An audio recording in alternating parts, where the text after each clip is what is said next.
get down, funky and loose. Everybody, come on, put your hands together. Let's turn this sucker out tonight. Yeah.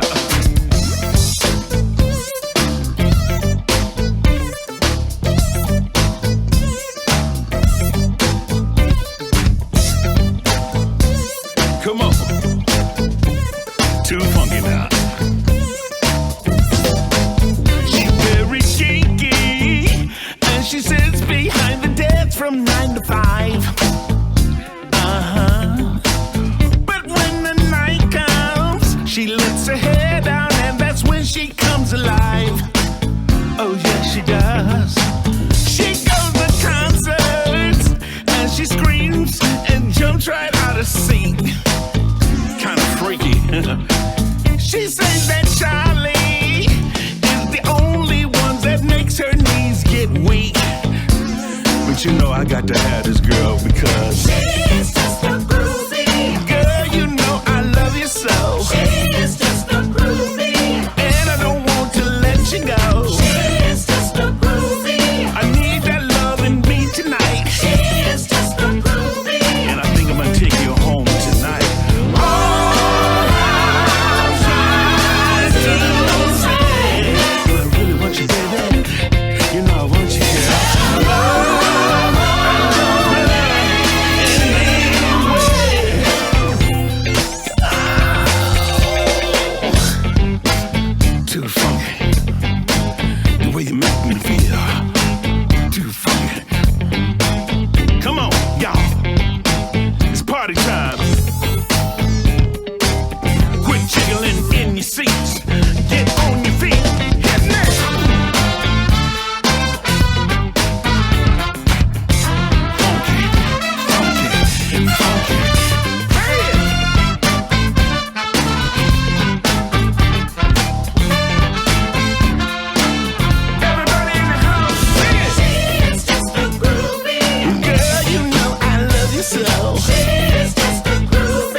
Was a brilliant first set.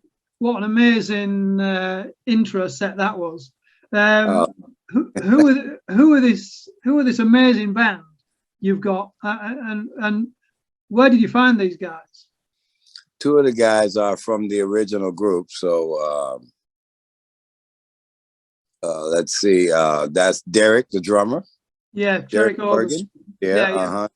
Derek Organ, the drummer, and Ray Woodard, the lead, the second sax. He's the sax player. Yeah, but he also sings lead on one of the hit songs too. We'll talk about that later. Yeah, so they're the original Ozone band members from back in the day, then.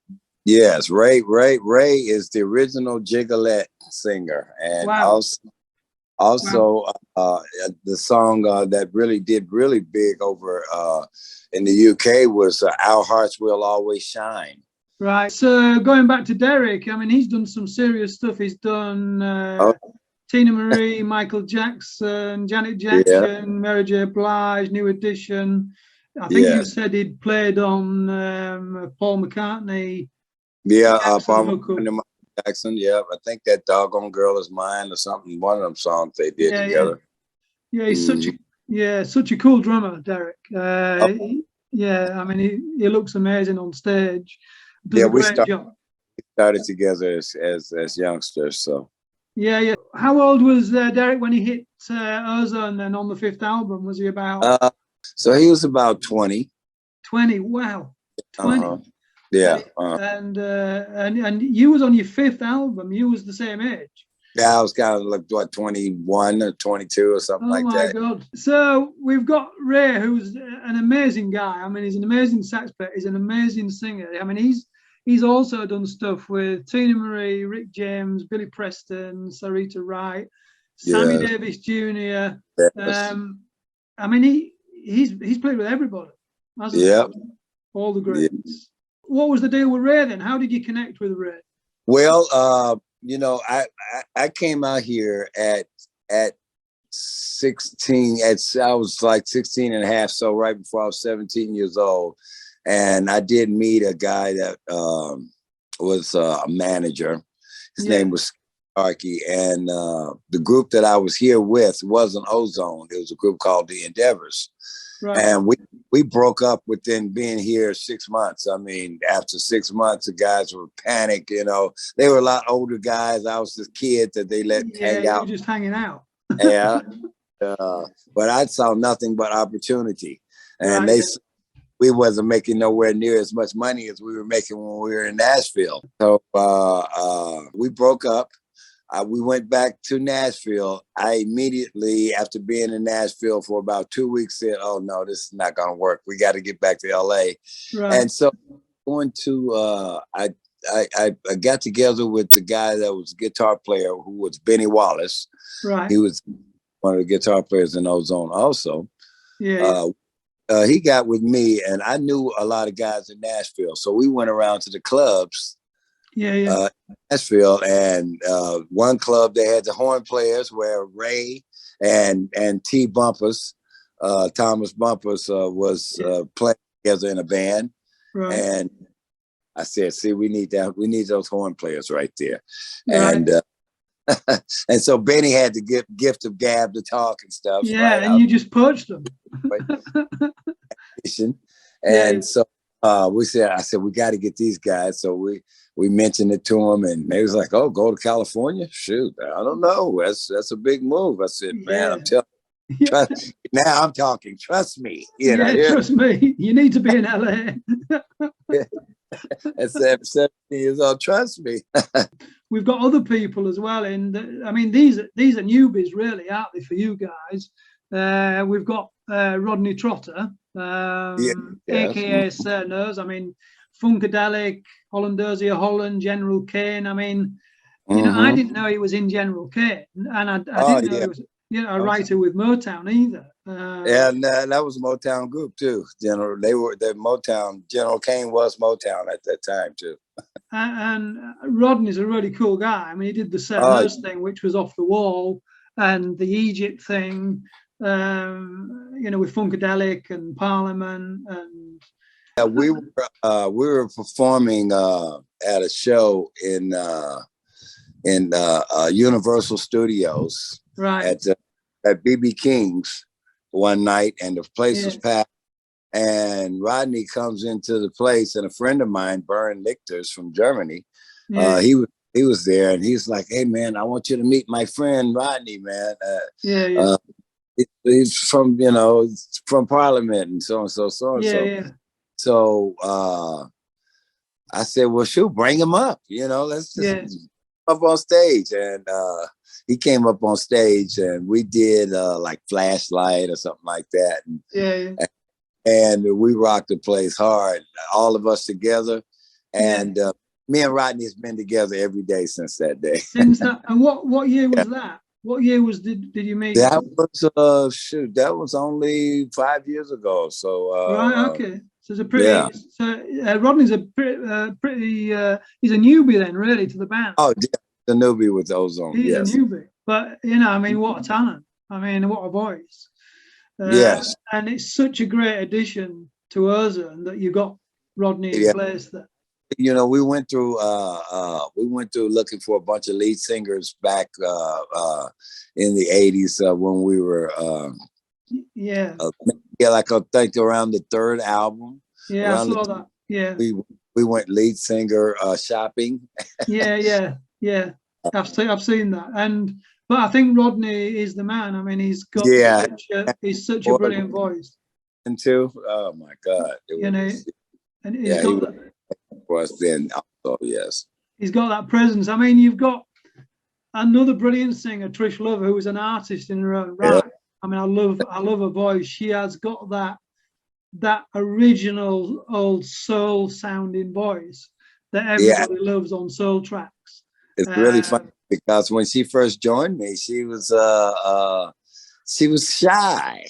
Yeah, well, I can see that, you know, in some, I mean, she's bad, you know, I mean, she's out there killing them out. I love watching her. Yeah.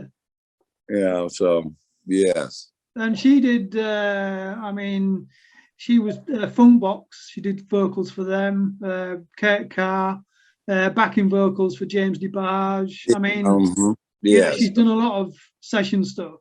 Yes. And her husband is also in the band. Her husband in the band is Rodney Thomas, who's one of my best friends from years and years. Yeah, aka Doc Spank. Yeah, Doc Spank. That's right. And is Rodney Thomas an original Ozone member, or is it? No. No, he's not.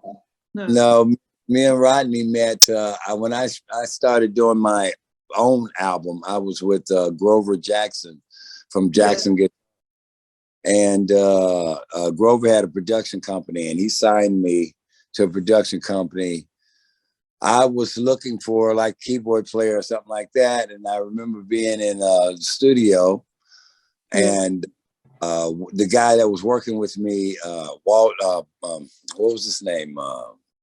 Waldo. His name was Waldo. He says to me, "Hey man, I just met a keyboard player last night, man. He's a pretty cool dude. I don't know, for some reason, I think you guys would be perfect together." Yeah.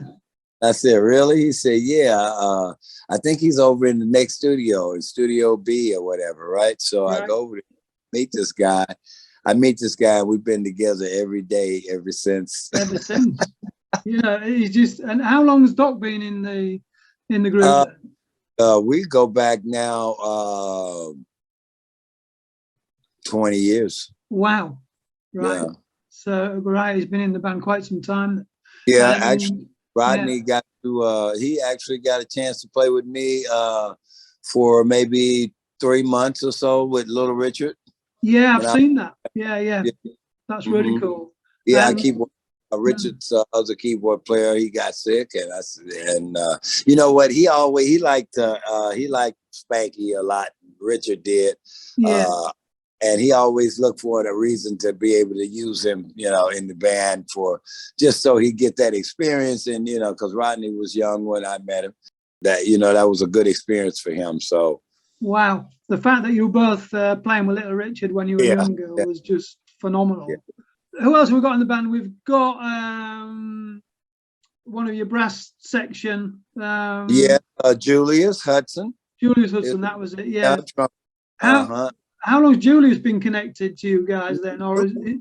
Julius is brand new. He's been in the group for maybe 6 months now. Yeah, I thought he was. Yeah. And how did you get Julius into the band then? Ray and Julius are friends, and I think they play in church together and some other places.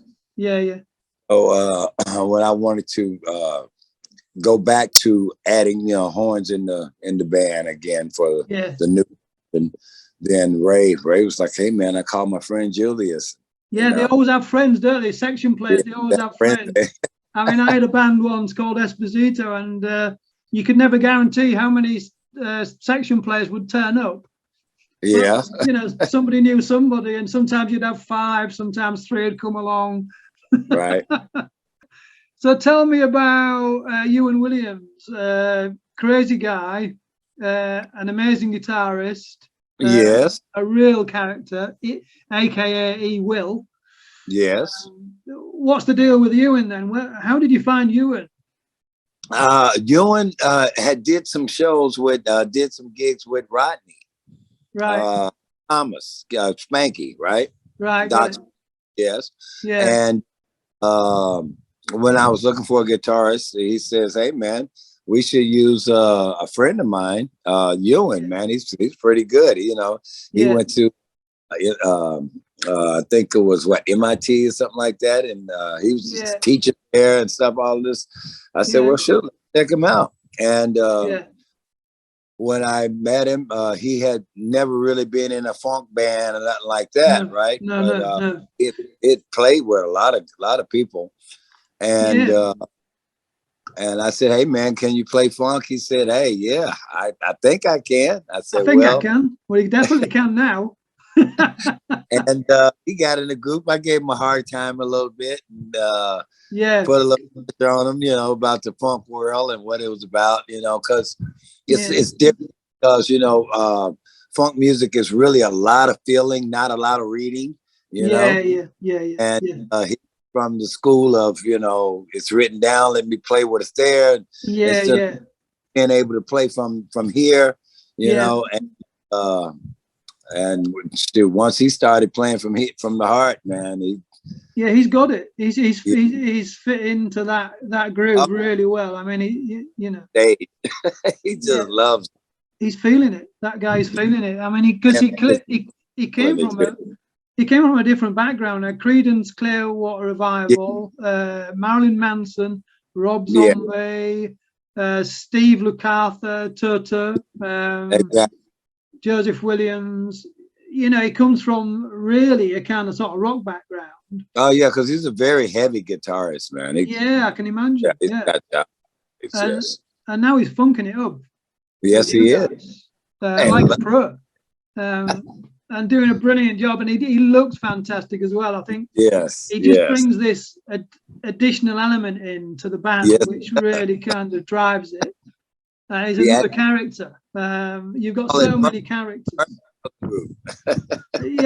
You've got so many characters in the band. It's absolutely brilliant, and everybody works off each other, and works really well together. I think you've put a really brilliant band together with us now, and that's what I really like about it. It's just getting the right people, isn't it, at the right time, and new people with old people, and everybody gelling together. And I think you finally got it to a point where it's really rocking. It's rocking. Yes, it is. Well, thanks, Charles. Anyway.